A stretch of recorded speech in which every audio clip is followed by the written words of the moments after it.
یہ حضرت صدیق اکبر رضی اللہ تعالیٰ عنہ سے مروی ایک حدیث ہے کہ حضور اقدس نبی کریم صلی اللہ علیہ وسلم نے ارشاد فرمایا کہ ما اصر من استغفر وان عاد فی اليوم 70 مرہ، کہ جو شخص استغفار کرتا رہے، اللہ تعالیٰ سے اپنے گناہوں کی معافی مانگتا رہے، وہ چاہے دن میں 70 مرتبہ اس نے گناہ کیا ہو، لیکن وہ ان لوگوں میں شمار نہیں ہوگا جن کو گناہ پر اصرار کرنے والا کہا جائے۔ تفصیل اس کی یہ ہے کہ ایک جگہ قرآن کریم میں اللہ جل جلالہ نے ارشاد فرمایا ہے اپنے نیک بندوں کا ذکر کرتے ہوئے، اپنے ان بندوں کا جو اللہ تبارک و تعالیٰ کے ہاں مقبول ہیں، ان کا ذکر کرتے ہوئے فرمایا والذین اذا فعلوا فاحشۃ او ظلموا انفسهم ذکروا اللہ فاستغفروا لذنوبهم ولم يصروا على ما فعلوا وهم يعلمون، کہ یہ وہ لوگ ہیں کہ اگر کبھی ان سے کوئی بے حیائی کا کام ہو جائے یا یہ اپنی جانوں پر کوئی ظلم کر بیٹھیں، یعنی کسی گناہ کا ارتکاب کر بیٹھیں، تو جب اللہ کو یاد کرتے ہیں تو اللہ کو یاد کر کے یہ اللہ تبارک و تعالی سے اپنے گناہوں کی معافی مانگتے ہیں، اور جو کچھ انہوں نے کیا یعنی جو گناہ ان سے سرزد ہوا اس پر اصرار نہیں کرتے، جان بوجھ کر اس گناہ کے اوپر اصرار نہیں کرتے، بلکہ اللہ تبارک و تعالی سے معافی مانگتے ہیں۔ تو اس آیت کریمہ میں اللہ تبارک و تعالی نے بندے کی توبہ قبول ہونے کے لیے گویا یہ ایک شرط کے طور پر بات ذکر فرمائی کہ گناہ کرنے کے بعد اس گناہ پر اصرار نہ ہو۔ اگر گناہ پر اصرار ہو تو پھر توبہ کارآمد نہیں، لیکن اگر گناہ پر اصرار نہیں ہے تو پھر اللہ تعالیٰ سے جب توبہ مانگیں گے تو اللہ تبارک و تعالیٰ قبول فرمائیں گے، گناہوں کو معاف فرما دیں گے۔ یہ تو آیت کریمہ کا ترجمہ ہے۔ اسی آیت کے حوالے سے اس حدیث میں رسول اللہ صلی اللہ علیہ وسلم نے یہ ارشاد فرمایا کہ جو شخص استغفار کرتا رہے مسلسل وہ اصرار کرنے والوں میں شمار نہیں ہوگا، چاہے دن میں 70 مرتبہ گناہ کیا ہو، لیکن وہ اصرار کرنے والوں میں شمار نہیں ہوگا، کیونکہ استغفار کر رہا ہے، اپنے اس فعل پر نادم ہے اور اللہ تبارک و تعالی سے مغفرت طلب کر رہا ہے، تو اس کو اصرار کرنے والوں میں شمار نہیں کیا جائے گا، پھر بھی اللہ تبارک و تعالی اس کی توبہ قبول فرما لے گا۔ یہ توبہ اور استغفار اللہ تبارک و تعالی نے ایک ایسا نسخہ تریاق عطا فرمایا ہے ہم سب اللہ کے بندوں کو کہ اس کی موجودگی میں شیطان کا کوئی وار کارآمد نہیں رہتا۔ ہمارے حضرت والا قدس اللہ تعالیٰ سے رہو فرمایا کرتے تھے کہ جب اللہ تبارک و تعالیٰ نے انسان کو پیدا کیا تو انسان سے بھی پہلے شیطان کو پیدا کر دیا تھا۔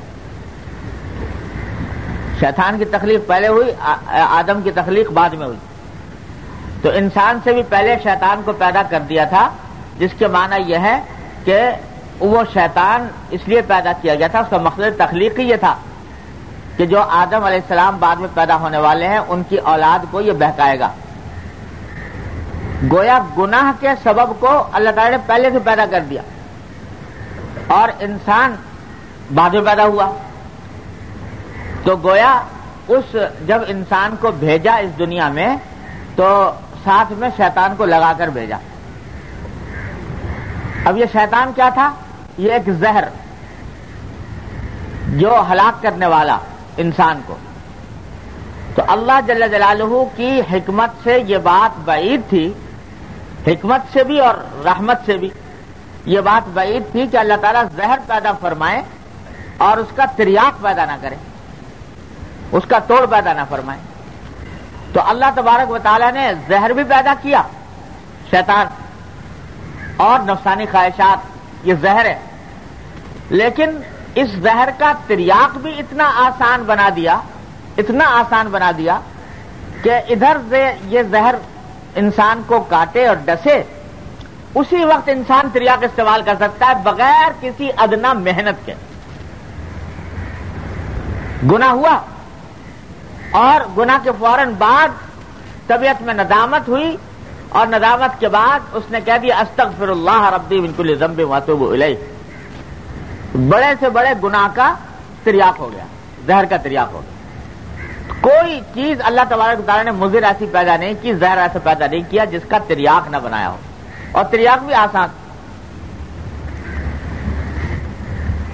میں ایک مرتبہ ایک سفر میں تھا جنوبی افریقہ کے، تو جنوبی افریقہ کا مشہور شہر ہے کیپ ٹاؤن، تو وہاں سے کیپ ٹاؤن کے شہر سے باہر نکل کر ایک مرتبہ ہم جا رہے تھے ساحل سمندر کی طرف، اور وہاں پہاڑی علاقہ ہے، تو ایک پہاڑ کے اوپر سڑک پر جا رہے تھے، تو جاتے جاتے دیکھا کہ بڑا اچھا منظر ہے، بڑا خوبصورت، اور کچھ شاید نماز بھی پڑھنی تھی، تو ہم نے گاڑی کہا کہ ذرا روکیں اور تھوڑا سا اس منظر سے بھی لطف اندوز ہوں، کچھ نماز بھی پڑھے۔ گاڑی روکی تو دیکھا تو سڑک کے کنارے ایک انتہائی خوبصورت پودا، انتہائی خوبصورت پودا لگا ہوا ہے، اس کے اوپر بڑی خوبصورت پتیاں آ رہی ہیں۔ تو اتنا خوبصورت معلوم ہوا کہ حالانکہ مجھے کچھ زیادہ ذوق بھی نہیں ہے پھولواری کا، لیکن اتنا خوبصورت معلوم ہوا کہ بے ساختہ طبیعت چاہی کہ اس پتے کو جا کر توڑ لوں اور اس کو اپنے ساتھ رکھے۔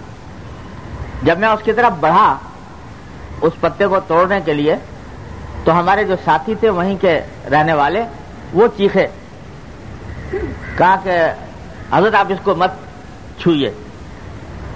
میں نے کیوں بھائی؟ تو کہنے لگے کہ یہ بڑا خطرناک پودا ہے۔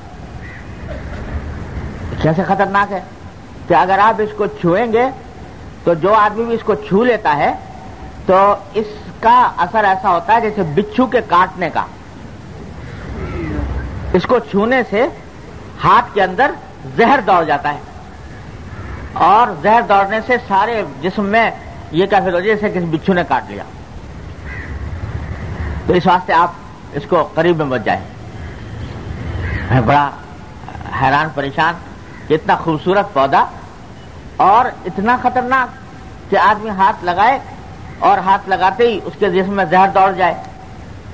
تو میں نے ان سے کہا کہ بھئی یہ تو بڑا خطرناک ہے، مجھے تو آپ نے بتا دیا، کوئی اجنبی آدمی بیچارہ گزر رہا ہو یہاں سے اور وہ ہاتھ لگا دے، چھو لے، تو اس کے اوپر تو زہر کا اثر ہو جائے، وہ تو بیچارہ پریشان ہو جائے۔ تو اس پر انہوں نے کہا کہ ہاں ہے تو بڑا خطرناک، مگر اللہ تعالیٰ کی قدرت ایسی ہے کہ جہاں یہ پودا ہوتا ہے اسی کی جڑ میں ایک اور پودا بھی ہوتا ہے، اور وہ پودا اس زہر کا تریاق ہے۔ جہاں یہ پودا پایا جائے گا اس کے ساتھ ہی اللہ میں نے دوسرا پودا پیدا کر دیا ہے۔ اگر کسی نے اس کو چھوا اور اس کے اوپر زہر کا اثر ہو گیا تو فوراً اس کا علاج یہ ہے کہ نیچے جو پودا اگ رہا ہے اس کو ہاتھ لگا لے تو وہ سارا زہر کا اثر ختم ہو جاتا ہے۔ میں نے کہا دیکھو اللہ تبارک اللہ احسن الخالقین، لوگ کہتے ہیں کہ صاحب یہ خود بخود پیدا ہو گیا، یہ کائنات، یہ عالم، یہ پھول جو ہے، یہ پھل اور یہ سب خود پیدا ہو گئے۔ تو میں نے کہا یہ بہترین اللہ تعالیٰ نے مثال دے رکھی ہے گناہوں کی اور توبہ کی، گناہوں کی اور استغفار کی، کہ یہ گناہ جو ہیں دیکھنے میں بڑے خوش منظر، بڑا دلاویز، انسان کا دل ان کی طرف مائل ہوتا ہے، انسان کا دل اس کی طرف لپکتا ہے، لیکن خاصیت ان کی ایسی زہریلی کہ اگر ان کو آدمی کر لے، وہ گناہ کا ارتکاب کر لے، تو اس کے نتیجے میں انسان جو ہے اس کے اوپر زہر چڑھ جاتا ہے، اور ایسا زہر چڑھتا ہے کہ اللہ تعالیٰ سے محفوظ رکھے۔ لیکن ساتھ ہی اللہ تبارک و تعالیٰ نے تریاق بھی پیدا فرما رکھا ہے، اور تریاق بھی اتنا آسان، جیسے وہاں کہ تریاق کے لیے کہیں دور جانے کی ضرورت نہیں، وہیں جڑ میں نکلا ہوا ہے۔ اسی طریقے سے ہر گناہ کا تریاق اللہ تبارک و تعالیٰ نے اتنا آسان بنا رکھا ہے کہ جب چاہو، جہاں چاہو، جس طرح چاہو اس تریاق کو استعمال کر لو۔ استغفر اللہ ربی من کل ذنب واتوب الیہ، اے اللہ دل سے کہہ دو، ندامت کے ساتھ، پشیمانی کے ساتھ کہ یا اللہ یہ غلطی ہو گئی، یہ مجھ سے گناہ سرزد ہو گیا، اور آئندہ کے لیے اپنی طرف سے عزم کرتا ہوں، ارادہ کرتا ہوں جب آئندہ یہ گناہ نہیں کروں گا۔ جب ایک مرتبہ یہ دل سے کہہ دیا، اللہ تعالیٰ کی طرف رجوع ہو گئے، کتنا ہی بڑے سے بڑا پہاڑ گناہ ہو اللہ تعالیٰ نے ڈھیر کر دیا۔ اور یہ دروازہ کھلا رکھا ہے، التائب من الذنب کمن لا ذنب لہ، کہ جو ایک مرتبہ توبہ کر لے تو وہ ایسا ہو گیا جیسے کہ گناہ کبھی کیا ہی نہیں۔ اور دروازہ کھلا ہے، کھلا ہے، کب تک کھلا ہے؟ جب تک کہ سکرات الموت طاری نہ ہو جائیں، نزع کی کیفیت نہ آ جائے، اس وقت تک یہ دروازہ کھلا ہوا ہے۔ تو بھائی یہ اللہ تبارک و تعالیٰ نے استغفار اور توبہ ایسی چیز بنائی ہے کہ اس سے بڑے گناہوں کے پہاڑ جو ہے وہ منہدم ہو جاتے ہیں آن واحد۔ تو ہمارے حضرت فرماتے تھے، اللہ تعالیٰ ان کے درجات بلند فرمایا کرتے تھے کہ بھائی یہ جتنے گناہ ہیں نا، یہ بھی آخر کس نے پیدا کیے؟ پیدا کرنے والے تو اس کے اللہ جل جلالہ ہی ہے، خالق خیر بھی وہ ہیں، خالق شر بھی وہ ہیں۔ تو ثواب کے پیدا کرنے والے بھی وہی، عذاب کے پیدا کرنے والے بھی وہی، نیکی کے پیدا کرنے والے بھی وہی، گناہ کے پیدا کرنے والے بھی وہی۔ پیدا تو انہوں نے کیے ہیں، یہ پیدا جو کیے گئے ہیں یہ کوئی بغیر مصلحت اور حکمت کے نہیں کیے گئے۔ انسان کو بھیجا ہی دنیا میں اس وقت جب یہ بات طے ہو گئی کہ اس میں غلطی کرنے کی صلاحیت ہے۔ اگر غلطی کرنے کی صلاحیت نہ ہوتی تو اس کو انسان کے تخلیق کا مقصد ہی فوت تھا۔ حضرت آدم علیہ السلام کو پیدا کیا، فرشتے کہہ رہے ہیں کہ یا اللہ کس کو آپ پیدا کر رہے ہیں؟ ایک ہم ہیں کہ صبح سے لے کے شام تک تسبیح میں، تقدیس میں، آپ کی حمد و ثنا میں لگے رہتے ہیں، اور ہم کبھی گناہ کر ہی نہیں سکتے، معصیت کر ہی نہیں سکتے، نافرمانی کا تصور ہی نہیں، اور ایک ایسی مخلوق کو آپ پیدا کر رہے ہیں کہ جس کے اندر گناہ کی صلاحیت ہے، جس کے اندر فساد کی صلاحیت ہے، دنیا میں فساد پھیلانے کی صلاحیت ہے۔ یہ مخلوق کیوں پیدا کی جا رہی ہے؟ اللہ تبارک و تعالیٰ نے جواب میں فرمایا کہ انی اعلم ما لا تعلمون، تم نہیں جانتے، میں جانتا ہوں۔ اس مخلوق کو جو میں پیدا کر رہا ہوں تو میں ہی جانتا ہوں کہ یہ مخلوق کیوں پیدا کی جا رہی ہے۔ یہ اس لیے پیدا کی جا رہی ہے کہ تمہارے اندر گناہ کی صلاحیت نہیں، تم گناہ سے بچو گے تو تمہارا کوئی کمال نہیں۔ اور یہ مخلوق جو ہم پیدا کر رہے ہیں اس کے اندر ہم نے گناہ کے سارے تقاضے ودیت کیے ہیں۔ اس میں غصہ بھی ہے، اس میں شہوت بھی ہے، اس میں خواہشات نفس بھی ہیں، اس کو بھوک بھی لگتی ہے، اس کو پیاس بھی لگتی ہے، اس کے اندر سارے بشری تقاضے پیدا ہوتے ہیں۔ اور جس وقت یہ مخلوق ان سارے گناہ کے تقاضوں کو پامال کر کے ہماری عظمت کو مد نظر رکھتے ہوئے، ہمارے خوف کو مد نظر رکھتے ہوئے ان گناہوں کو چھوڑے گی تو اس وقت یہ تم سے بھی آگے نکل جائے گی، اس لیے پیدا کر رہے ہیں۔ تو آدم علیہ السلام کو پیدا کرنے کے بعد ہمارے حضرت فرماتے تھے کہ اللہ میں نے فوراً دنیا میں نہیں بھیج دیا، بلکہ پہلے جنت میں رکھا اور صرف ایک حکم کا پابند کیا، اور کوئی حکم نہیں، نہ نماز کا، نہ روزے کا، نہ زکوٰۃ کا، نہ حج کا، نہ تسبیح کا، نہ تقدیس کا، نہ کچھ۔ ایک حکم کیا کہ اس درخت کے پاس مت جانا، لا تقربوا هذه الشجرة، بس ایک حکم دیا۔ تو کیا ہوا؟ آزمانا یہ تھا کہ آیا یہ ہو گئی اس میں صلاحیت پیدا دنیا میں جانے کی کہ نہیں۔ جب وہ درخت کھا لیا اور درخت کھا کے غلطی ہو گئی، اور غلطی ہونے کے بعد پشیمانی ہوئی کہ اللہ یہ کیا ہو گیا، اور یہ بھی پتہ نہیں کہ اس پشیمانی کی حالت میں اس غلطی کا مداوع کیسے ہو، کیسے علاج کروں، کیا اس کا تدارک کیسے ہو۔ اس بے بسی کے عالم میں کہ یا اللہ یہ ہو گیا، اب ندامت ہے، شرم ہے، افسوس ہے، صدمہ ہے، یہ سب کچھ ہے، پتہ نہیں چل رہا کہ اب کیا کریں. تو اللہ تعالیٰ فرماتے ہیں چلو ہم تمہیں بتاتے ہیں کیا کرو. فتلقى آدم من ربه کلمات، اللہ تعالیٰ نے آدم علیہ السلام کو کچھ کلمات سکھائے اس وقت. وہ کلمات کیا تھے؟ ربنا ظلمنا انفسنا وان لم تغفر لنا وترحمنا لنكونن من الخاسرین. اے اللہ ہم نے اپنی جان پر ظلم کر لیا، اور اگر آپ معاف نہیں کریں گے، آپ رحم نہیں کریں گے تو ہم تو بڑا خسارے میں ہو جائیں گے. یہ استغفار کے یہ کلمات اللہ تبارک و تعالیٰ نے سکھائے آدم علیہ السلام. وہ کلمات جب کہے، استغفار کے کلمات، توبہ کے کلمات، اب ہمارے حضرت فرماتے ہیں، اللہ تعالیٰ فرماتے ہیں اب تم ہو گئے ہو اس قابل کہ تمہیں دنیا میں بھیجا جائے. تو اب دنیا میں بھیجا گیا کہ تمہارے ساتھ شیطان بھی لگا دیا، تمہارے ساتھ نفسانی تقاضے بھی لگا دیے، گناہ کے دائی بھی لگا دیے، اور ساتھ میں تریاق بھی بتا دیا ربنا ظلمنا انفسنا وان لم تغفر لنا وترحمنا لنكونن من الخاسرین.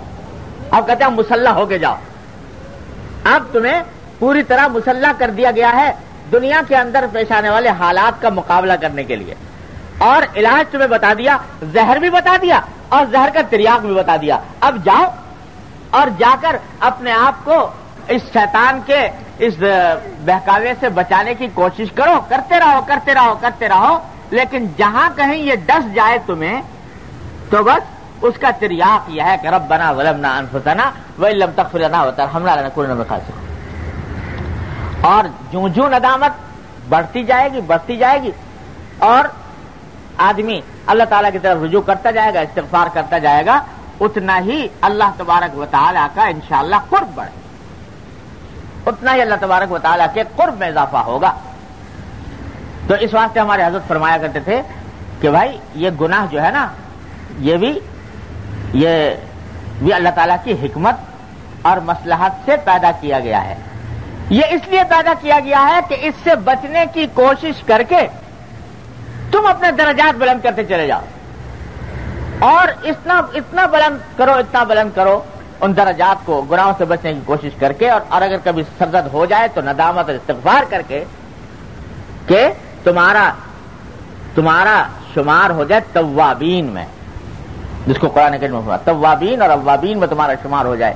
اتنا تو یہ گناہ در حقیقت دیکھنے میں بہت خراب چیز ہے، ہے ہی خراب، لیکن اگر کوئی انسان اپنے آپ کو اس گناہ سے بچانے کی کوشش میں لگا رہے اور توبہ اور استغفار کو اپنا معمول بنائے تو یہ گناہ انسان کو کہاں سے کہاں پہنچا دیتا ہے، اس کے درجات بلند کرتا ہے، اس کے درجات بلند کر کے کہاں سے کہاں پہنچا دیتا ہے.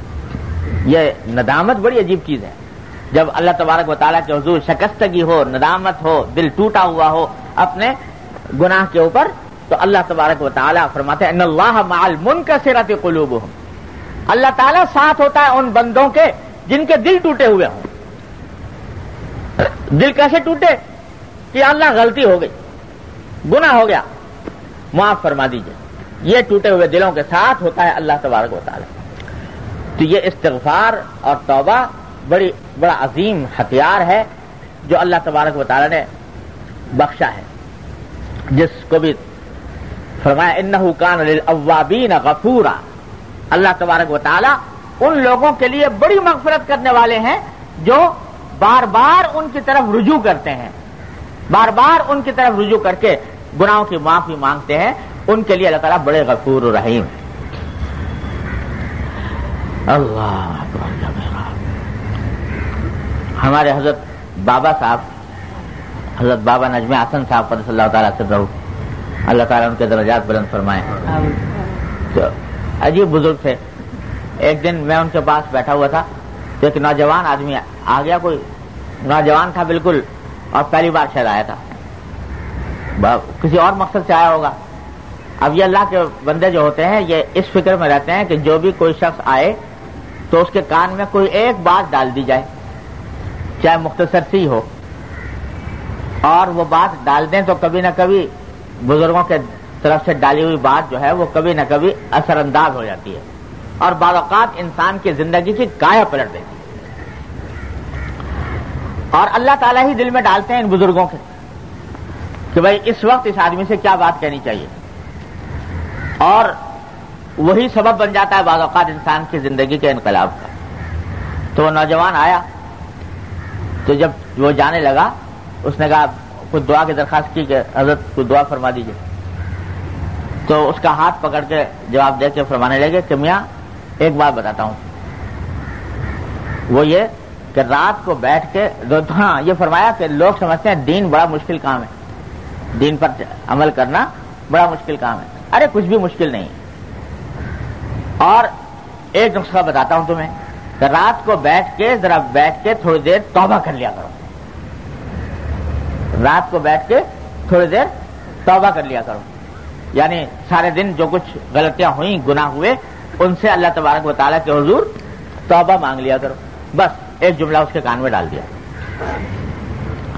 اب غور سے دیکھو تو یہ جملہ ایک ایسا نوجوان آدمی جس کو ابھی تک دین کی کوئی فکر پیدا نہیں ہوئی, غفلت میں ہے, اس کو کوئی آدمی دوسرا آدمی کہے کہ بھائی پہلے تو نماز سکھاتے اس کو, یا اس کو کچھ قرآن سکھاتے, کوئی اور فرائض و واجبات کی تعلیم کرتے. لیکن یہ بزرگ جو ہوتے ہیں یہ جانتے ہیں کہ کس آدمی کو کس طرح قابو کرنا چاہیے. ایک دم سے اگر اس کو بتا دیں کوئی لمبی چوڑی بات کہ 5 وقت کی نماز پڑھا کر مسجد میں آیا کر, تو یہ بات جو ہے وہ اس کے اوپر اثر انداز نہ ہو اور وہ اس کو مشکل سمجھ کے بیٹھ رہے. لیکن اگر اس نے اس پر عمل کر, مجھے نہیں معلوم بعد میں کیا ہوا کیا نہیں ہوا, لیکن اگر اس پر عمل کر لیا ہوگا کہ روزانہ بیٹھ کے توبہ کر لیا اللہ تبارک و تعالیٰ کے حضور, تو یہ توبہ ممکن نہیں ہے کہ اس کو رفتہ رفتہ کھینچ کر پورے دین کی طرف نہ لے جائے. ہو نہیں سکتا. اگر کوئی آدمی اس کا معمول بنا لے کہ رات کو بیٹھ کے اور جو چاہے کرتا رہے, لیکن رات کو بیٹھ کے توبہ کر لے اللہ تبارک و تعالیٰ سے, تو رفتہ رفتہ یہی توبہ اس کو انشاءاللہ کھینچ لائے گی, ایک نہ ایک دن کھینچ لائے گی دین کے پورے احکام کی طرف اور تمام فرائض و واجبات کی طرف. یہ ایسی چیز ہے. تو توبہ معمولی بات نہیں. اس کے معنی ہے کہ آدمی کے دل میں ندامت پیدا ہو گئی اور وہ اپنی غلطی پر, اپنے کیے پر پشیمان ہو گیا, اور جب ہو گیا تو اس کے بعد اللہ تبارک و تعالیٰ کی طرف رجوع بھی کر لیا, تو اللہ تعالیٰ کی طرف سے فضل ہو ہی جاتا ہے. سجرہ بھائی انہی بابا نجم حسن صاحب کا شعر ہے, فرماتے ہیں, شعر بڑے اچھے کہتے تھے حضرت بابا نجم حسن صاحب رحمۃ اللہ علیہ, فرماتے ہیں کہ دولتیں مل گئی ہے آہوں کی, دولتیں مل گئی ہیں آہوں کی, ایسی تیسی میرے گناہوں کی. یعنی اللہ تبارک و تعالیٰ نے مجھے یہ آہوں کی دولت عطا فرما دی کہ دل میں آہ اٹھ رہی ہے, اللہ تبارک و تعالیٰ کے سامنے ندامت اور شمشاری پیدا ہو رہی ہے اور آہیں پیدا ہو رہی ہیں, اللہ تبارک و تعالیٰ کے سامنے کے حضور اس طرف رجوع کرنے کی توفیق ہو رہی ہے. تو اب گناہ کہاں ٹھہر سکتے ہیں ان آہوں کے مقابلے میں, ایسی تیسی میرے گناہوں کی. اب یہ گناہ کوئی نقصان نہیں پہنچا سکتے, اس واسطے کہ جب اللہ تعالیٰ کے حضور آہ کے ساتھ, آہوزاری کے ساتھ انسان متوجہ ہو گیا استغفار اور توبہ کی طرف, تو کوئی گناہ اس کے آگے ٹک نہیں سکتا, ٹھہر نہیں سکتا انشاءاللہ. تو یہ ہے در حقیقت کہ استغفار اور توبہ کا مقام. اب دیکھو یوں تو توبہ کے 3 شرطیں بیان کی جاتی ہیں. توبہ اس وقت تک کامل نہیں جب تک کہ 3 کام آدمی نہ کرے. سب سے پہلا کام اپنے کیے پر ندامت, شرمندگی, کہ جو میں نے کیا اس پر میں شرمندہ ہوں. پہلا عنصر توبہ کا یہ ہے. دوسرا فوراً اس کام کو چھوڑ دینا کہ جو کیا وہ تو ہو گیا, اب چھوڑ دیا. تیسرا اس بات کا عزم, پکا ارادہ کہ اب آئندہ نہیں کروں گا.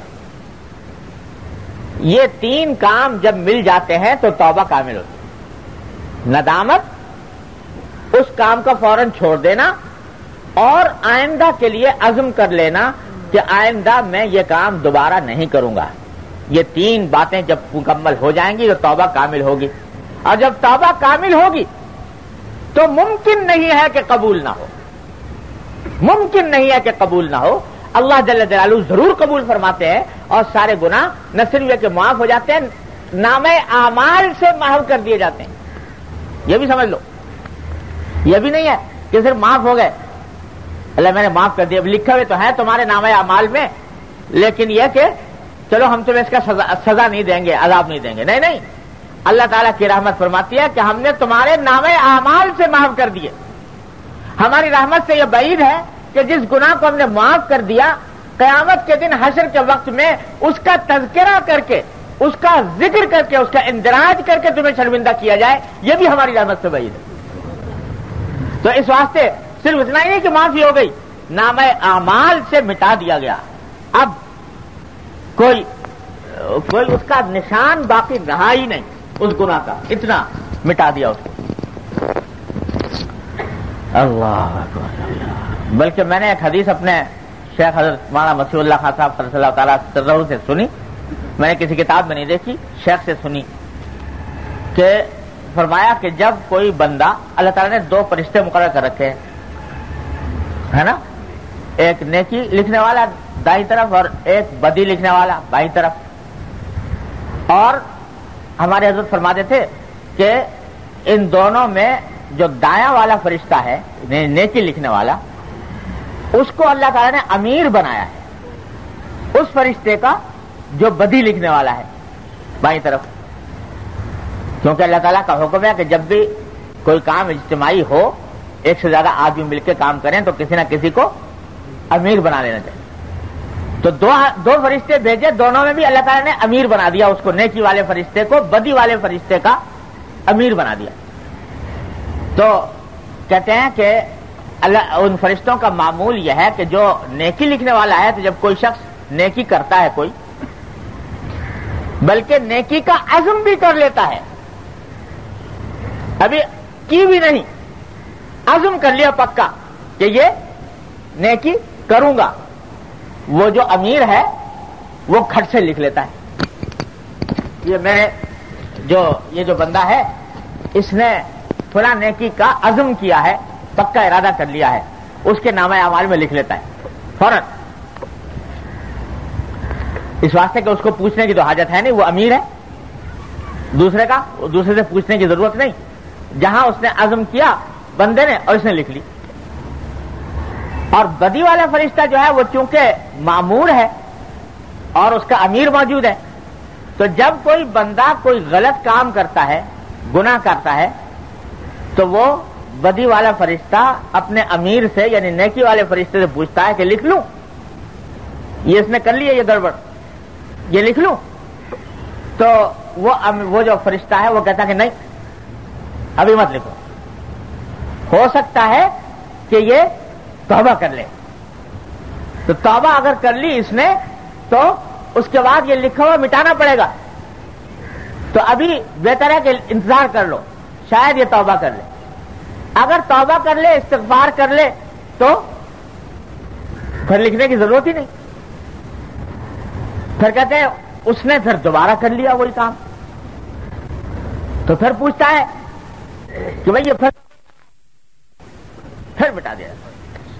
یہ ہے جو اللہ تعالیٰ فرماتے ہیں ما یفعل اللہ بعذابکم ان شکرتم وآمنتم، ارے اللہ میاں کیا کریں گے تمہیں عذاب دے کر اگر تم ان کے شکر کرتے رہو اور ان پر ایمان لاتے رہو، ایمان کے تقاضوں پر عمل کرتے رہو۔ اللہ تعالیٰ یہ الفاظ استعمال کر رہے ہیں، ما یفعل اللہ بعذابکم، اللہ تعالیٰ تمہیں عذاب دے کر کیا کریں گے اگر تم شکر گزار بنے رہو اور ایمان کا معاملہ، ایمان کے تقاضوں پر عمل کرتے رہو۔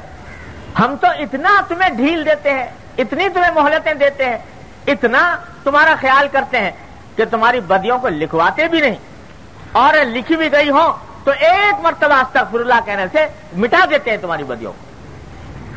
تو یہ اللہ تعالیٰ کا معمول ہے۔ تو اس لیے جب یہ تین تقاضے پورے ہو گئے، ندامت ہو گئی، چھوڑ دیا، آئندہ کے لیے عزم کر لیا، تو توبہ ہو گئی کامل، اب مٹا دیا گیا گناہ، نام اعمال سے مٹا دیا گیا۔ اب قیامت کے دن بھی دکھایا نہیں جائے گا کہ تو نے فلاں وقت میں یہ کام کیا تھا، قیامت کے دن بھی نہیں دکھایا جائے گا۔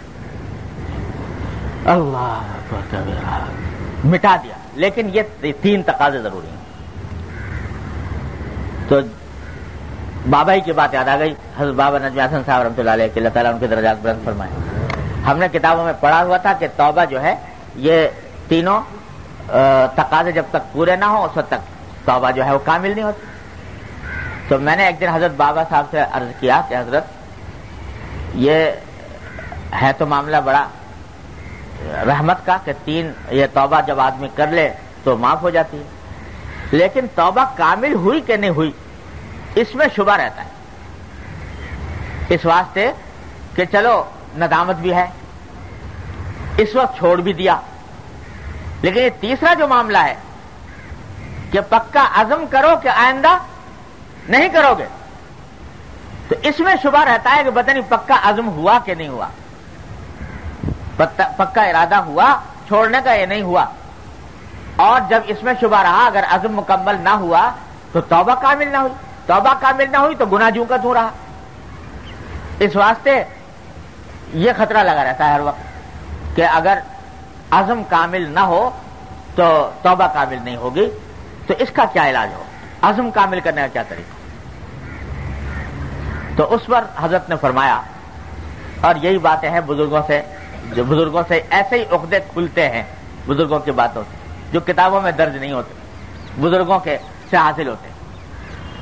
انہوں نے فرمایا کہ ارے بھائی تم کس چکر میں پڑ گئے.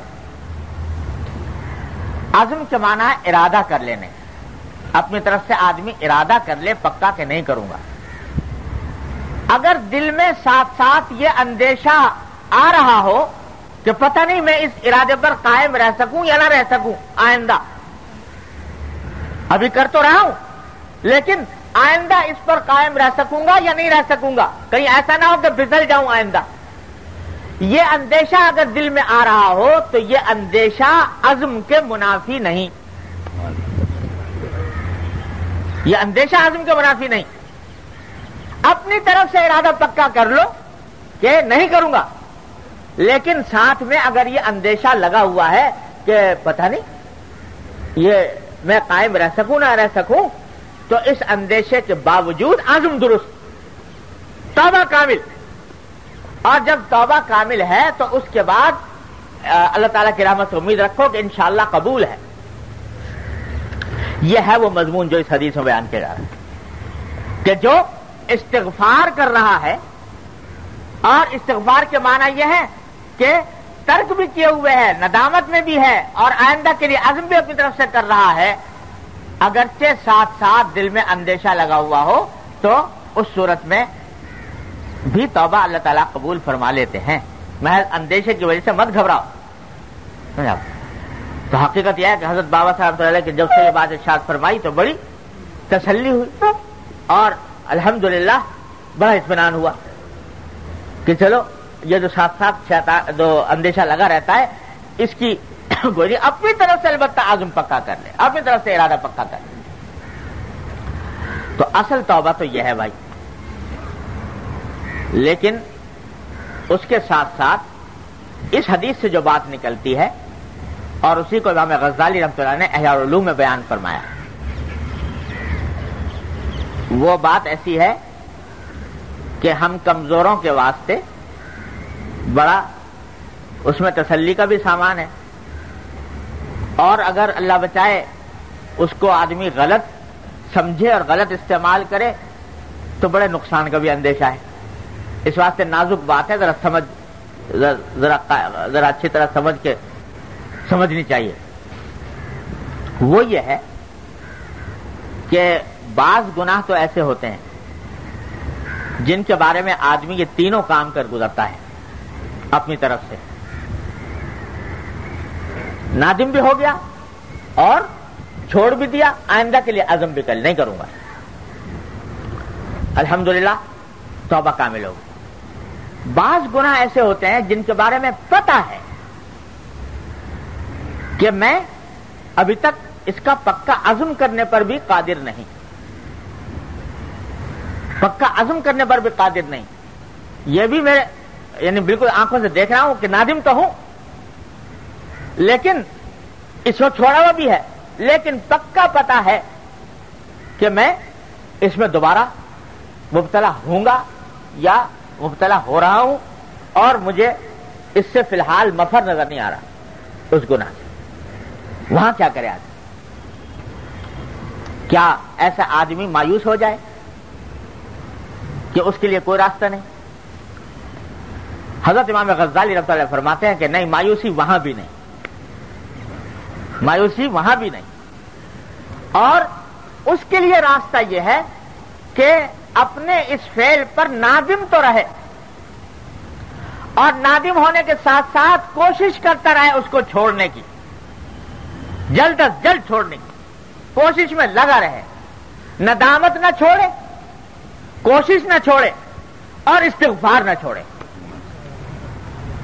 استغفار بھی کرتا رہے، یا اللہ یہ ہو رہا ہے مجھ سے، جانتا ہوں کہ گناہ ہے، جانتا ہوں کہ آپ کے حکم کے خلاف ہے، جانتا ہوں کہ عذاب کا سبب ہے، لیکن یا اللہ میں قادر نہیں ہو پا رہا اس کے چھوڑنے کے اوپر، اے اللہ آپ سے استغفار کرتا ہوں، مغفرت طلب کرتا ہوں، اور آپ ہی سے مدد مانگتا ہوں کہ یا اللہ یہ مجھ سے چھڑوا دی۔ یہ کرتا رہے گا، یہ کرتا رہے گا تو انشاءاللہ ثم انشاءاللہ ایک دن چھوڑ ہی جائے گا۔ اب دیکھو جیسے بہت سے لوگ ہیں کہ جو کسی حرام آمدنی میں مبتلا ہے، مثلا ملازمت بینک کی ہے فرض کرو، سودی ادارے کی، اور سودی ادارے کا تعاون کرنے کے گناہ میں ہے، اب توبہ کرنے بیٹھتے ہیں تو پتہ ہے کہ توبہ تو کر رہا ہوں، لیکن استغفار کر رہا ہوں، لیکن ابھی تک ملازمت ہے اور وہ گناہ مجھ سے چھوٹا نہیں اور نہ چھوڑنے پر فی الحال قادر ہوں، تو کیا ایسا آدمی بالکل ہی مایوس ہو جائے؟ امام غزالی فرماتے ہیں کہ نہیں، مایوس نہ ہو، گناہ کو گناہ سمجھتے رہو، یا اللہ ہے یہ گناہ، یہ ملازمت ہے ناجائز اور گناہ کا کام، میں اس پر نادم بھی ہوں، شرمسار بھی ہوں، اور اس کو چھوڑنا بھی چاہتا ہوں، لیکن یا اللہ چھوٹ نہیں رہی، استغفار کرتا ہوں آپ کی بارگاہ میں، استغفر اللہ ربی من کل ذنب، اور ساتھ میں آپ سے دعا کا طلبگار ہوں کہ یا اللہ مجھ سے چھڑوا دیجیے، اور کوشش میں لگ جائے کوئی دوسری ملازمت تلاش کرنے کی۔ اسی لیے ہمارے بزرگوں نے یہ نہیں فرمایا کہ فوراً چھوڑ دے، فرمایا پہلے کوئی دوسری ملازمت تلاش کرے، جائز حلال دوسرا روزگار، البتہ تلاش اس طرح کرے جیسے بے روزگار آدمی تلاش کرتا ہے، یہ نہیں کہ اپنا آرام سے گھر میں بیٹھا ہے کہ جب کوئی نظر آئے گی تو اس وقت دیکھ لوں گا، نہیں، اس طرح تلاش کرے جیسے ایک بے روزگار آدمی تلاش کرتا ہے، تلاش کرتا رہے اور ساتھ میں استغفار کرتا رہے اور اس گناہ کو گناہ سمجھتا رہے، اس کے بعد جب اللہ تعالیٰ موقع عطا فرمائے تو چھوڑ دے۔ تو یہ امام غزالی رحمۃ اللہ فرماتے ہیں کہ یہ اس کے بارے میں بھی امید ہے اللہ تعالیٰ کی رحمت سے کہ انشاءاللہ اس کے لیے راستہ نکل جائے گا، لیکن یہ کام تین نہ چھوڑے، ندامت، استغفار اور کوشش اس سے بچنے کی، یہ تین کام نہ چھوڑے تو انشاءاللہ کبھی نہ کبھی نکل جائے گا۔ بلکہ ہمارے حضرت تو یوں فرمایا کرتے تھے، ہمارے حضرت ڈاکٹر صاحب قدس اللہ تعالیٰ سے اللہ تعالیٰ ان کے درجات بلند فرمائے، یعنی بھائی جو ایسے کسی گناہ میں مبتلا ہو تو اللہ میاں سے دل کھول کے باتیں کر لیا کرے، اور کیا کرے کہ یا اللہ اس میں مبتلا ہوں، چھوڑنا چاہتا ہوں، کوشش کر رہا ہوں، لیکن ابھی تک ہمت نہیں پیدا ہوئی اور ابھی تک اس میں کامیابی نہیں ہو رہی، یا اللہ یا تو ایسی ہمت پیدا فرما دیجئے کہ میں چھوڑ دوں، یا پھر مجھ سے مواخذہ نہ فرمائیے، یا پھر مجھ سے مواخذہ نہ فرمائیے، مجھے بس عذاب نہ دیجیے اس کے اوپر، دونوں میں سے ایک کام کر دیجیے۔ کہنے عاطف میں اللہ میں سے کھل کے کیوں نہیں کہتے؟ کھل کے بات کرو کہ یا اللہ یہ ہے اور اس کے اندر مجھے ان دونوں میں سے کوئی ایک راستہ پیدا کر دیجیے۔ جو اللہ تبارک و تعالیٰ سے اس طرح رجوع کرے گا چھوڑ دیں گے اللہ تعالیٰ اس کو، مایوس کریں گے اس کو، بے یار و مددگار چھوڑیں گے، کبھی نہیں ہو سکتا کہ اللہ تبارک و تعالیٰ اس کو چھوڑ دے بے یار و مددگار۔ اللہ تبارک و تعالیٰ یا تو چھڑوائیں گے یا انشاءاللہ وہاں پر مغفرت کا معاملہ فرمائیں گے۔ یہ ہے حدیث کا مفہوم کہ ما اصر من استغفر، جو شخص استغفار کرتا ہو وہ اصرار کرنے والوں میں شمار نہیں۔ وَإِنْ عَادَ فِي الْيَوْمِ 70 مرہ، اگرچہ ایک دن میں 70 مرتبہ وہ گناہ کر رہا ہو، لیکن ساتھ میں استغفار بھی کرتا جا رہا ہے اور اللہ تعالیٰ سے مانگتا بھی جا رہا ہے, کوشش میں بھی لگا ہوا ہے, تو انشاءاللہ اللہ تعالیٰ اس کو محروم نہیں فرمائیں گے. یہ ہے مفہوم حدیث کا. اللہ تعالیٰ اپنی رحمت سے ہمیں سب کو اس کی توفیق عطا فرمائے. لا الہ الا اللہ. اب دیکھو حضور اقدس نبی کریم سرور عالم صلی اللہ علیہ وسلم جن کے بارے میں اعلان ہو گیا کہ قد غفر لک اللہ ما تقدم من ذنبک وما تأخر, اگلے پچھلے سب معاف آپ کو. اول تو گناہ سرزد ہو نہیں سکتا, اگر کوئی بھول چوک ہو تو وہ بھی معاف, اگلی پچھلی سب معاف, قرآن نے اعلان کر دیا. لیکن فرماتے ہیں رسول اللہ صلی اللہ علیہ وسلم انی لاستغفر اللہ 70 مرۃ, کہ میں روزانہ اپنے پروردگار سے 70 مرتبہ استغفار کرتا ہوں. روزانہ اللہ تعالیٰ سے 70 مرتبہ استغفار کرتا ہوں, باوجود اس معصوم ہونے کے, معصوم عن الذنوب ہونے کے. تو یہ کیا ہو رہا ہے؟ بزرگوں نے لکھا کہ اللہ جل جلالہ نے ہر آن ہر لمحے نبی کریم صلی اللہ علیہ وسلم کے مدارج میں ترقی کا سلسلہ جاری رکھا ہوا تھا. ہر لمحے آپ کے مدارج میں ترقی ہو رہی ہے, آپ کو وہ مقامات نصیب ہو رہے, ہر مرتبہ نئے مقامات پر آپ فائز کیے جا رہے ہیں. تو جب بھی آپ کسی نئے مقام پر فائز کیے جاتے ہیں, نیا مرتبہ حاصل ہوتا ہے, تو جو پچھلا مرتبہ تھا نا, وہ اس مقام پر پہنچنے کے بعد حضرت صلی اللہ علیہ وسلم کو ایک غلطی نظر آتا ہے کہ یہ مقام جو تھا, جو پہلے تھا, یہ گویا ایک غلطی تھی, ایک نقص تھا, وہ نظر آتا ہے. اس پر حضرت صلی اللہ علیہ وسلم استغفار فرماتے ہیں, استغفر اللہ 70 مرۃ, 70 مرتبہ استغفار کرتا. تو بتایا جا رہا ہے کہ استغفار صرف گناہ سے نہیں ہے, استغفار صرف گناہ سے نہیں ہے, استغفار ہر نقص سے ہے, ہر کوتاہی سے ہے, چاہے وہ کوتاہی درجہ گناہ میں نہ ہو, اس سے بھی استغفار ہے.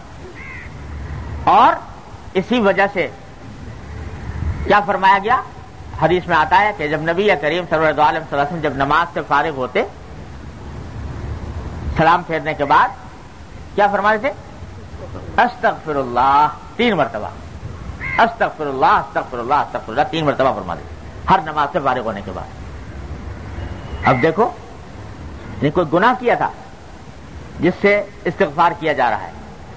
نماز اعظم ارکان, دین کا ستون, اتنی فضیلت بھری ہوئی عبادت, اس کی ادا کرنے کے بعد استغفار فرما رہے ہیں, استغفر اللہ استغفر اللہ استغفر اللہ. کیوں؟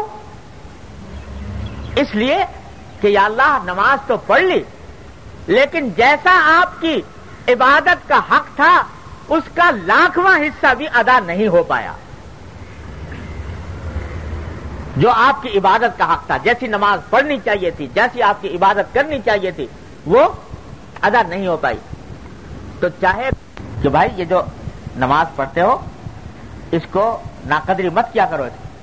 یہ جو لوگ کہتے ہیں کہ صاحب ٹکریں مار دی ہم نے اور ہم اٹھک بیٹھک کر رہے ہیں, ہمارے حضرت اس کو بڑا ناپسند کرتے تھے کہ یہ الفاظ استعمال کرنا یہ نماز کی توہین ہے. ارے اللہ کی اس توفیق کا شکر ادا کرو کہ اس نے اپنی بارگاہ میں آنے کا موقع عطا فرمایا. کتنے ہیں جو اس نعمت سے محروم ہیں, کتنے ہیں جو اس نعمت سے محروم ہیں. پہلے اس کا شکر ادا کرو کہ اس نے یہ توفیق عطا فرمائی اپنے بارگاہ میں آنے کی, اور یہ اللہ تعالیٰ کا کرم ہے کہ اس نے آنے کی توفیق دے دی. اور جو کچھ اس کوتاہی ہوئی ہے اپنی, تو اس کوتاہی پر استغفار کرو. یا اللہ جیسی نماز پڑھنی چاہیے تھی نہیں پڑھی گئی, استغفر اللہ, اللہ میں استغفار کرتا ہوں. تو جب یہ 2 کام کر لیے, اللہ کی توفیق پر شکر اور اپنی کوتاہی پر استغفار, تو انشاءاللہ نماز مقبول ہے, نماز مقبول ہے, اس میں شک نہ کرو, اللہ کے یہاں انشاءاللہ مقبول ہے. حضرت حاجی صاحب رحمۃ اللہ علیہ کا مقولہ حضرت حکیم الامت قدس اللہ تعالی سرہ نے نقل فرمایا, بڑی تسلی کا مقولہ, ہمارے آپ کے لیے بڑی تسلی کا سامان. فرمایا کہ جب اللہ تبارک و تعالی ایک عبادت کرنے کے بعد دوبارہ اس عبادت کی توفیق عطا فرما دیں تو سمجھ لو کہ پہلی عبادت قبول ہو گئی. کیوں؟ اس واسطے کہ اگر قبول نہ ہوتی تو دوسری مرتبہ حاضری کا موقع نہ دیا جاتا، دوسری مرتبہ حاضری کی توفیق نہ ہوتی۔ ارے ایک آدمی آ کے گستاخی کر گیا تمہارے گھر میں اور تمہیں تکلیف پہنچا گیا، تو دوبارہ اس کو آنے نہیں دو گے اپنے گھر میں۔ تو اس واسطے اگر وہ پہلی عبادت قبول نہ ہوتی تو دوسری مرتبہ اللہ تعالیٰ کی بارگاہ میں آنے کا موقع ہی نہ دیتے۔ جب موقع دے دیا سمجھو کہ انشاءاللہ پہلے قبول ہو۔ تو اللہ تبارک و تعالیٰ کی بارگاہ میں قبول۔ یہ جو ہمارے آپ کے دلوں میں یہ خیالات پیدا ہوتے رہتے ہیں کہ بھئی ہماری نماز کیا اور ہمارے روزے کیا اور ہماری ٹکریں کیا۔ ارے بھائی ہمارے حضرت فرماتے ہیں ہر وقت اپنا مراقبہ کیوں کرتے ہو؟ اپنا ہی کیوں دیکھتے رہتے ہو کہ میں نے کیسے کیا، میں نے کیسے کیا، میں نے کیسے کیا؟ ارے اللہ کو دیکھو، اللہ تعالیٰ کو دیکھو کہ انہوں نے تمہیں توفیق دی اس یہاں پر آنے کی، اور جو کوتاہی ہوئی ہے اس پر استغفار کرو اللہ تبارک و تعالیٰ سے، بس اللہ اللہ خیر صلی اللہ، بات ختم ہوگی۔ ایک صاحب ایک مرتبہ آئے حضرت کی خدمت میں، آ کر عرض کرنے لگے کہ حضرت بس کیا بتائیں سجدہ ہمارا کیا اور نماز کیا؟ سجدہ جب کرتے ہیں تو کیا سجدہ ہمارا؟ اس واسطے کہ اس میں گندگیاں بھری ہوئی دماغ میں، فاسد خیالات، شہوانی، نفسانی، خدا جانے کیسے کیسے خیالات، تو ایسا کیا سجدہ جو اللہ کے سامنے پیش کریں؟ تو اس کا ہر وقت مجھے فکر رہتی ہے کہ یہ سجدہ کسی لائق نہیں۔ تو ہمارے تو فرمان ہے کہ ہاں بھائی بات تو تم ٹھیک کہہ رہے ہو، سجدہ جو ہے جس میں جب اس میں شہوانی خیالات اور نفسانی خیالات، یہ تو بڑا گندا سجدہ ہے، یہ تو اللہ کے بارگاہ میں پیش کرنے کے لائق نہیں۔ تو ایسا کرو یہ گندا سجدہ مجھے کرو، یہ گندا سجدہ جس میں شہوانی خیالات نفسانی خیالات آ رہے ہیں اور فاسد خیالات آ رہے ہیں، یہ اللہ میاں کو مت کرو، یہ مجھے کرو۔ اس نے کہا حضرت یہ کیسے ہو سکتا ہے؟ اس نے کہا بھائی کیوں نہیں، جب گندا ہے تو گندا سجدہ تو اللہ میاں کے لائق نہیں، مجھے کرو۔ تو کہتے حضرت یہ تو کہا اگر یہ نہیں ہو سکتا تو پتہ چل گیا کہ یہ سجدہ، یہ پیشانی سوائے ایک بارگاہ کے کہیں اور ٹک نہیں سکتی، یہ سجدہ اسی کے لیے۔ اور اس سجدے کی ناقدری کر کے یہ کہو کہ یہ ٹکر ہے اور یہ بیکار سجدہ ہے، فاسد سجدہ ہے، یہ سجدہ بڑی نعمت ہے، یہ بڑی نعمت ہے۔ یہ جو پیشانی ٹیکنے کی توفیق ہو رہی ہے اس نعمت پر اللہ تعالیٰ کا شکر ادا کر، اور یہ جو خیالات فاسد آ رہے تو اس کے لیے کرو استغفار اللہ تعالیٰ سے، یا اللہ آپ سے معافی مانگتے ہیں، استغفار کرتے ہیں۔ تو اس وجہ سے نماز کے ختم پر فرمایا گیا کہ استغفر اللہ استغفر اللہ استغفر اللہ، 3 مرتبہ فرما دیتے رسول اللہ صلی اللہ علیہ وسلم۔ یہ تلقین فرمائی گئی، سنت ہے یہ نماز کے بعد، ہر ایک آدمی کیا کرو نماز کے، ہر نماز ختم ہونے کے بعد استغفر اللہ استغفر اللہ استغفر اللہ، اور یہ سوچ کے کرو، استغفر اللہ کرو یہ سوچ کر کہ جو کچھ نماز میں کوتاہیاں ہوئی ہے، اور اپنی طرف سے تو کوتاہیاں ہی کوتاہیاں ہیں، عطا تو ان کی طرف سے ہے، توفیق ان کی طرف سے ہے، اپنی طرف سے تو کوتاہیاں ہی کوتاہیاں ہیں، ان کوتاہیوں پر میں استغفار کر رہا ہوں، اللہ تعالیٰ سے معافی مانگ رہا ہوں، یہ سوچ کے کرو استغفار۔ انشاءاللہ فرماتے ہیں کہ انشاءاللہ وہ جب استغفار قبول ہوگا تو نماز بھی قبول ہوگی، اور نماز کی جو فضائل ہیں انشاءاللہ وہ سارے حاصل ہوں گے اللہ نے چاہا۔ ہمارے فرماتے ہیں کہ 2 کام کرو، ایک الحمدللہ، ایک استغفر اللہ۔ الحمدللہ کہو اس پر کہ اللہ آپ نے توفیق دے دی نماز، اور استغفر اللہ کہو ان کوتاہیوں پر جو ہم سے سرزد ہوئی اس نماز کے اندر، انشاءاللہ قبول ہے اللہ تبارک و تعالیٰ کے ہاں۔ تو ایک تو یہاں استغفار کرنے کا حکم قرآن شریف میں فرمایا، نیک بندوں کا ذکر کرتے ہوئے فرمایا کہ رات کو یہ نیک بندے اللہ کی بارگاہ میں کھڑے ہو کر عبادت کرتے ہیں، کانوا قلیلا من اللیل ما یہجعون، رات کو بہت کم سوتے ہیں، یعنی ساری رات عبادت کر رہے ہیں اللہ تعالیٰ کی، اللہ تعالیٰ سے عرض و نیاز کر رہے ہیں، عبادت میں مشغول ہیں، لیکن وبالاسحار هم یستغفرون، اور جب سحری کا وقت ہوتا ہے تو اس پر استغفار کرتے ہیں۔ حضرت عائشہ صدیقہ رضی اللہ تعالیٰ نے پوچھا حضرت صلی اللہ علیہ وسلم سے کہ یا رسول اللہ یہ استغفار کیسا ہے؟ ساری رات تو عبادت کرتے رہے، صبح کو استغفار، تو آیا وہ گناہوں سے استغفار کرتے ہیں؟ تو حضرت صلی اللہ علیہ وسلم نے جواب میں فرمایا کہ نہیں، گناہوں سے نہیں، اپنی اس عبادت سے استغفار کرتے ہیں. جو رات کے وقت میں عبادت کی اس سے استغفار کرتے ہیں، یعنی اس عبادت میں جو نقص رہا، جو کوتاہی رہی، جو حق ادا نہ ہو سکا، اس سے استغفار کرتے ہیں. وَبِالْأَسْحَارِ هُمْ يَسْتَغْفِرُونَ کہ مَا عَبَدْنَاكَ حَقَّ عِبَادَتِكَ، اے اللہ آپ کی عبادت کا حق تو ہم سے ادا نہ ہو. کون کہہ رہا ہے؟ سید الاولین والآخرین صلی اللہ علیہ وسلم فرما رہے ہیں کہ ما عبدناک حق عبادتک ما عرفناک حق معرفتک، اے اللہ آپ کی عبادت کا حق ہم سے ادا نہ ہوا، آپ کی معرفت کا حق ہم سے ادا نہ ہوا. تو یہ استغفار صرف گناہوں سے نہیں ہے، ہر نیک عمل میں جو کوتاہی رہ گئی ہے اس سے ہے. جب بھی کسی اپنی کوتاہی کا احساس ہو، خیال آئے، استغفار، چاہے وہ کوتاہی بدرجہ گناہ نہ پہنچتی ہو، گناہ کے درجے میں نہ پہنچتی ہو، تب بھی اس کے اوپر استغفار کرو اور کرتے رہو. تو اس لیے یہ استغفار جو ہے یہ بڑا عجیب نسخہ ہے ترقی درجات کا. اور دیکھو اس میں راز یہ ہے، جو اصل بات ہے وہ یہ کہ اللہ جل جلالہ یہ چاہتے ہیں کہ بندہ، معلوم ہے کہ اس سے کوتاہی تو ہوگی، بندے سے پیدا ہی خود کیا اور اس کے کوتاہی کے اسباب بھی خود ہی پیدا فرمائے، لہذا اللہ جل جلالہ جانتے ہیں کہ کوتاہی تو ہوگی اس سے، لیکن چاہتے یہ ہیں کہ بس اتنا چاہتے ہیں کہ یہ بندہ کوتاہی کو کوتاہی سمجھے اور اس کوتاہی پر ندامت کا اظہار کرے ہمارے آگے. یہ کام اگر کر لے گا تو انشاءاللہ یا تو کوتاہی سے آگے بچ جائے گا اور یا پھر اللہ تعالیٰ معاف فرمائیں گے انشاءاللہ.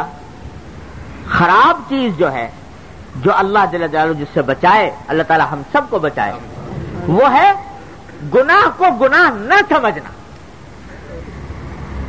اور گناہ کے اوپر شرمندگی نہ ہونا، گناہ کے اوپر سینہ زوری کرنا اور اس کی تعویلیں نکالنا، اس کو صحیح قرار دینے کے لیے دلائل پیش کرنا اور بحثیں کرنا. اور یہ وہ فتنہ ہے جس میں آج کے دور میں لوگ مبتلا ہیں، اور خاص طور سے وہ لوگ جو جدید مغربی تعلیم پائے ہوئے ہیں، ان کے اندر یہ روگ سب سے زیادہ ہے کہ گناہ کو گناہ سمجھتے نہیں. اگر کہو کہ گناہ ہے تو بحث کرنے کو تیار، تعویلیں کرنے کو تیار. ارے صاحب اس زمانے میں کیا الگ ہو کے بیٹھ جائیں، دنیا سے کٹ کے بیٹھ جائیں؟